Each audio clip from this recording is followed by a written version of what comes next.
ଆପଣ କେବେ ସାପକୁ ପାଣି ପିଇବାର ଦେଖିଛନ୍ତି କି? ମୁଁ ତ କେବେ ଦେଖିନଥିଲି। ଚାଲନ୍ତୁ ଜାଣିବା ଆ ପଛର କାହାଣୀ। ରାତିରେ ମୁଁ ଫିଲ୍ଡ ଟୁର୍ ପାଇଁ ବାହାରିଲି, ମୋ ଷ୍ଟାଫ୍ ମାନେ ବି ବସିଥାନ୍ତି। ଯେହେତୁ ମୋର ପ୍ରଫେସର ଜଣେ ସାପ ପ୍ରିୟ ଥିଲେ, ହର୍ପାଟୋଲୋଜିଷ୍ଟ, ତ ମୋ ଭିତରେ ବି ଟିକେ ସାପ ପାଇଁ ଜିଜ୍ଞାସା ରହିଥାଏ।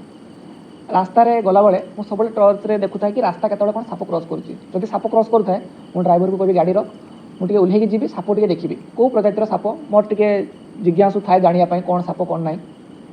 ତ ହଠାତ୍ ଆକୁ ଦିନେ ମୁଁ ପାଇଲି ଫ୍ରଷ୍ଟେନ୍ କ୍ୟାଟ୍ ସ୍ନେକ୍। ଆ ବିଷୟରେ ମୋତେ ଅଧିକ ତଥ୍ୟ ଜଣା ନଥିଲା, କିନ୍ତୁ ଜିଜ୍ଞାସା ଥିଲା ଜାଣିବା ପାଇଁ। ତ କ'ଣ କଲି ନା, ମୁଁ ତା'ର ଫଟୋଗ୍ରାଫ୍ସ କିଛି ନେଲି ଏବଂ ତାକୁ ଫଲୋ କଲି। ତ ଫଲୋ କଲା ପରେ ଦେଖିଲି ସେ ଗୋଟେ ୱାଟର ବଡ଼ି ପାଖରେ ଯାଇକି ରହିଲା। ତ ତା'ର ପାଣି ପିଇବାର ଯେଉଁ ଅଭ୍ୟାସଟା, ମୁଁ ଆଗରୁ କେବେ ସାପ ପାଣି ପିଇବାର ଦେଖିନଥିଲି। ଗୋଟେ ମିଥ୍ ମୋ ଭିତରେ ଥିଲା ଯେ ସାପ କେବେ ପାଣି ପିଇପାରିବ ନାହିଁ, ସିଏ ତା'ର ଯେଉଁ ଖାଦ୍ୟକୁ ଗ୍ରହଣ କରିବ ସେଇ ଖାଦ୍ୟରୁ ନିଜର ଯେଉଁ ପାଣିର ଆବଶ୍ୟକତା ରହିଛି ତାକୁ ସେ ଫିଲ୍ଅପ୍ କରିବ।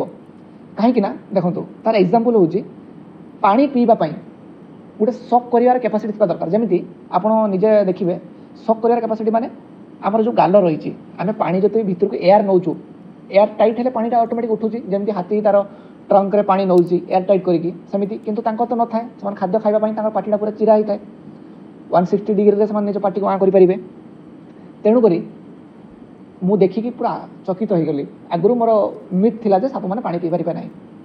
ଏବେ ଜାଣିବା ସେଇ ସାପର ବିଶେଷତ୍ୱ କ'ଣ ରହିଛି, ଆମ ପ୍ରତି ସେ ହାର୍ମଫୁଲ୍ କି ନୁହେଁ। ତ ମୁଁ କହିଦେବି କି ଫ୍ରଷ୍ଟେନ୍ କ୍ୟାଟ୍ ସ୍ନେକ୍ ଆମ ପ୍ରତି ହାର୍ମଫୁଲ୍ ନୁହଁ, ମାଇଲ୍ଡଲି ଭେନମସ୍। ତା ମାନେ କ'ଣ, ତାକୁ ଶିକାରରେ ଯେଉଁ ପ୍ରାଣୀମାନେ ଦରକାର, କୀଟପତଙ୍ଗ, ଛୋଟ ବେଙ୍ଗ, ଛୋଟ ସାପ କିମ୍ବା ଛୋଟ ମୂଷା, ତାଙ୍କୁ ମାରିବା ପାଇଁ ଯେତିକି ଭେନମ୍ ଦରକାର ସେତିକି ହିଁ ତା ପାଖରେ ଅଛି। ମଣିଷମାନଙ୍କ ପାଇଁ ତାହା ହାନିକାରକ ନୁହଁ। ତେଣୁକରି ଏମାନଙ୍କୁ ମାରିବା କୌଣସି ଉପାୟରେ ଠିକ୍ ନୁହଁ।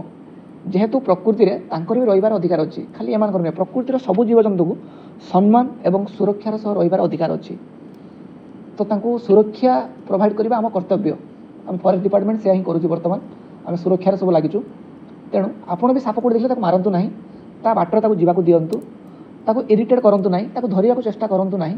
ଯଦି ଆପଣଙ୍କ ସେଟେଲମେଣ୍ଟ ପାଖରେ ଆସିଯାଇଛି ତାହେଲେ ନିକଟସ୍ଥ ଫରେଷ୍ଟ ଷ୍ଟାଫ୍ ମାନଙ୍କୁ ଆପଣ ଖବର ଦେଇପାରନ୍ତି, ସେମାନେ ଆସିବେ। ସ୍ନେକ୍ ରେସ୍କ୍ୟୁଅର୍ ଯେଉଁମାନେ ରହିଛନ୍ତି ସେମାନେ ଆସି ତାକୁ ଉଦ୍ଧାର କରିବେ। ଆପଣ ସାପଠୁ ଦୂରେଇକି ରୁହନ୍ତୁ।